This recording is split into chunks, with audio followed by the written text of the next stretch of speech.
Que nos tocan de muy cerca en Guipúzcoa, porque la Real Sociedad también aparece, como decíamos, en estos papeles de Panamá.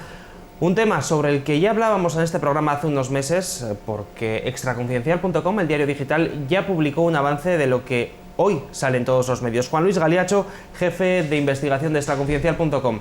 Esto ya lo avisasteis vosotros hace unos meses, como decimos. Sí, bueno, en Extra Confidencial hemos estado contando desde hace ya varios meses todas las circunstancias que rodean a la Real Sociedad y a sus maniobras para intentar pagar lo menos impuestos posible a través de esas sociedades offshore en paraísos fiscales, en concretos en Panamá, en Islas Vírgenes, en los Países Bajos. Contratos que hemos ido publicando sobre todas las estrellas de la Real Sociedad, sobre Nihat, Kovacevic y un largo etcétera de jugadores. Por tanto, no se trataba solamente de casos puntuales en esta manera de actuar, sino que era ya como una práctica habitual que empleaban a través del personaje que sale implicado directamente en estos papeles de Panamá, que es el gerente toda la vida de la Real Sociedad, Iñaki Otegi. Según me han comunicado el Consorcio Internacional de Periodistas, que ha sido el que ha destapado todo el caso de los papeles de Panamá, son múltiples dentro de esos 11 millones de documentos que tienen los correos enviados entre el despacho de Panamá y el gerente de la Real Sociedad, el señor Otegi.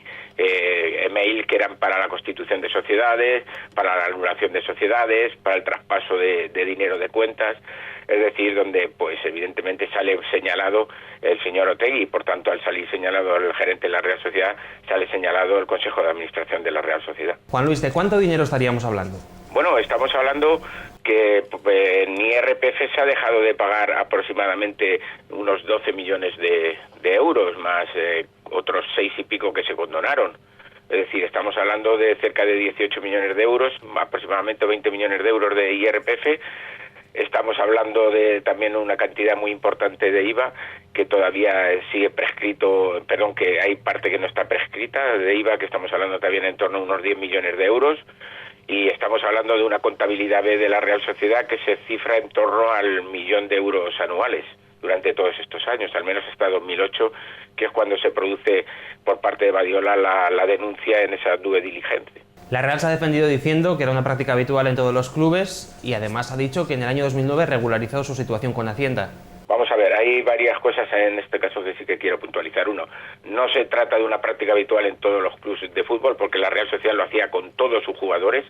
Hay al menos 7 jugadores que, como ha salido publicado los papeles de Panamá, con sociedades en Islas Vírgenes, pero hay otros tantos jugadores de la Real Sociedad con sociedades en paraísos fiscales. Ahí está un caso que no ha salido, como es el de Mikel Arteta, que lo hemos estado denunciando nosotros con la sociedad Sunday Morning, que no sale en los papeles de Panamá. Es decir, lo que hacía parece hacer la Real Sociedad era una estructura generalizada. No estamos hablando de casos concretos como puede haber en el fútbol español, como puede ser el caso de Neymar, de Messi, de Mascherano, de Zamorano, que también salen los papeles de Panamá, o el caso de en su día que yo investigué con el Atlético de Madrid de Futre. Estamos hablando de casos puntuales, de fichajes estrellas, pero es que la Real Sociedad lo hacía con todos sus jugadores extranjeros, incluso con los nacionales, porque ahí nosotros en Extra Confidencial llegamos también a publicar otro contrato muy singular que era el del canterano Garrido en la Real Sociedad. Es decir, estamos hablando de una práctica generalizada en la Real Sociedad, en una práctica puntual como puede ser en el fútbol español.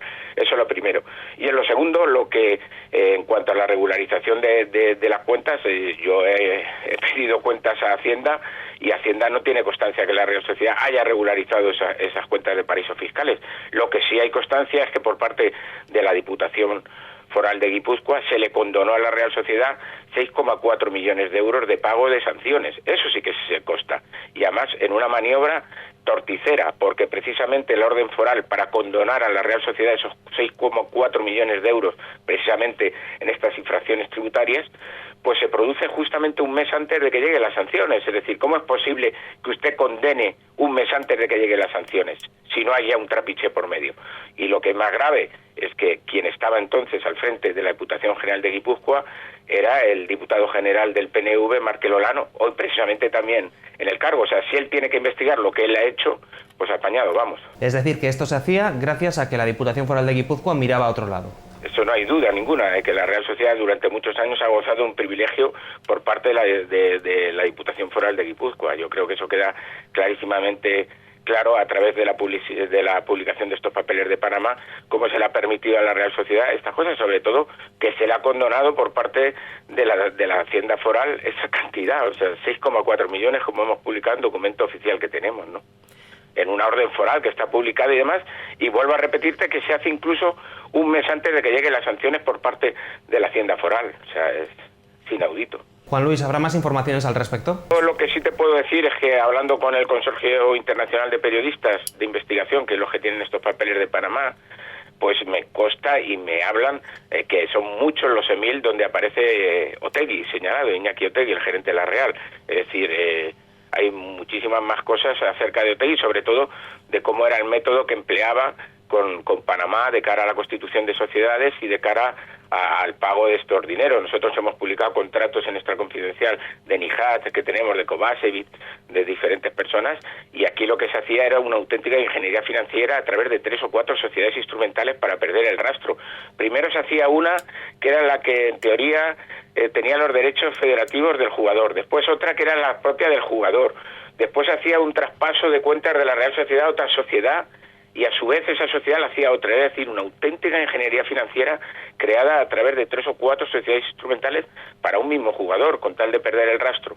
Y en esas cuentas, que en muchos momentos estaban en el BBVA de Isla Jersey, o también en cuentas bancarias en los Países Bajos, se hacían ingresos que nosotros tenemos superiores incluso a los 600.000 euros, cuando aquí en España se estaba tributando un sueldo, por ejemplo el de Kovacevic, pues yo tengo el sueldo que declara la Real Sociedad de 1.500 euros al mes, o sea, estamos hablando de un auténtico fraude, o al menos un presunto fraude. Es decir, 1.500 euros se pagaba de IRPF por Kovacevic aquí en España, o en el País Vasco, y sin embargo en Suiza, en Holanda, en los Países Bajos, se le estaban ingresando 600.000 o incluso cantidades que eran aproximadamente de 90.000 euros cada mes o cada trimestre. Es decir, estamos hablando de una auténtica ingeniería financiera para evadir impuestos. Juan Luis Galiacho, jefe de investigación de extraconfidencial.com, muchísimas gracias por atendernos. Nada, mucha suerte, gracias.